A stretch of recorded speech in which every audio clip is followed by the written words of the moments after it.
Bonjour et bienvenue sur notre nouveau tuto où nous allons voir comment installer WordPress en local sur votre ordinateur et surtout sans hébergement. Quel est l'intérêt en fait de ce système? C'est de pouvoir travailler sur des projets sans avoir à forcément tout de suite souscrire à une offre d'abonnement et de pouvoir aussi effectuer des tests en toute sécurité, tenter des choses qui n'auront aucun risque pour le site internet en ligne puisque tout sera sur votre propre ordinateur. La première étape consiste à récupérer une application que vous trouverez sur le site localwp.com. Lorsque vous arrivez sur le site, vous trouverez facilement un bouton qui s'appelle Download for Free. En cliquant dessus, on vous demande de choisir votre plateforme d'installation. Donc les utilisateurs de Mac pourront trouver la version qui leur convient. Il en est de même pour ceux qui utilisent Linux. Nous allons prendre Windows pour la version qui nous intéresse dans cet exemple. Il vous est proposé de remplir un formulaire. Il est facultatif en ce qui concerne votre prénom et votre nom. Il vous sera par contre demandé si vous êtes une agence, un indépendant ou autre, et de renseigner une adresse mail valide. Vous cliquez sur Get It Now, et vous voilà prêt à enregistrer et à télécharger votre fichier. Ça y est, nous avons récupéré notre application, nous allons donc pouvoir passer à l'étape 2 qui consiste à l'installer.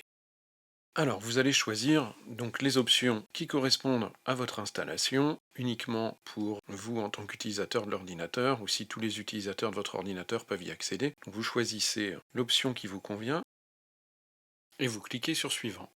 Il est possible que vous soyez obligé donc d'autoriser votre pare-feu à permettre l'installation du programme. Là, vous allez pouvoir choisir le dossier d'installation.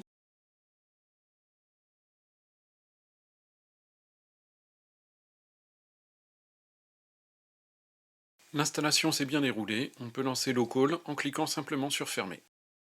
À ce stade, vous devez encore accepter le contrat de licence de l'application pour pouvoir l'utiliser. Vous pourrez, si vous le souhaitez, et c'est facultatif, créer un compte pour utiliser l'appli Local. Voilà, si vous préférez, vous pouvez cliquer sur la croix et passer cette étape. On vous demandera aussi si vous êtes prêt à envoyer des rapports d'erreur ou à faire du reporting de données par rapport à l'usage de cette appli. Donc dans les deux cas, vous pouvez cliquer sur No Thanks, ces données sont totalement facultatives. Nous voilà désormais à la troisième étape. Vous allez pouvoir créer donc votre propre site installé localement sur votre ordinateur. Il n'y a actuellement aucun site d'installé, donc nous disposons d'un gros bouton au milieu sur lequel est inscrit Create a new site. Donc nous allons pouvoir cliquer sur celui-ci, mais autrement vous retrouverez toujours le plus en bas à gauche pour pouvoir créer un nouveau site, car cette application vous permet d'en installer autant que vous le souhaitez pour peu qu'il y ait de la place sur votre ordinateur. On arrive sur une nouvelle fenêtre où on vérifie qu'on a bien sélectionné Create a new site. Puis ensuite, on va cliquer sur le bouton en bas à droite, Continue. Vous donnez un nom à votre site, et vous cliquez encore une fois sur Continue. Deux nouveaux choix s'offrent à vous, Preferred et Custom. Custom va s'adresser aux plus techniciens d'entre vous, ceux qui souhaitent avoir une installation de WordPress personnalisée. Pour tous les autres, je conseille de sélectionner l'installation Preferred, la première option, qui est beaucoup plus simple et standard. Vous disposerez automatiquement des dernières versions connues. Votre choix est fait, cliquez à nouveau sur Continue. Choisissez maintenant un identifiant et un mot de passe pour votre projet WordPress.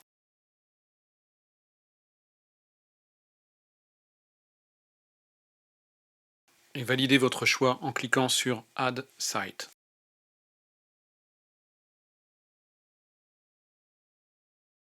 Et voilà, tout est prêt. Je viens de créer un site en local qui s'appelle Le Site. On va pouvoir accéder à la partie admin de celui-ci en cliquant sur le bouton WP Admin. J'entre maintenant l'identifiant et le mot de passe que j'ai créé tout à l'heure.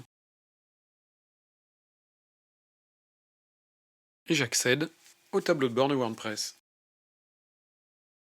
Merci d'avoir suivi ce tuto et si celui-ci vous a plu, abonnez-vous à la chaîne, likez-le, dites-le en commentaire. Et puis sinon, à très bientôt pour d'autres tutos.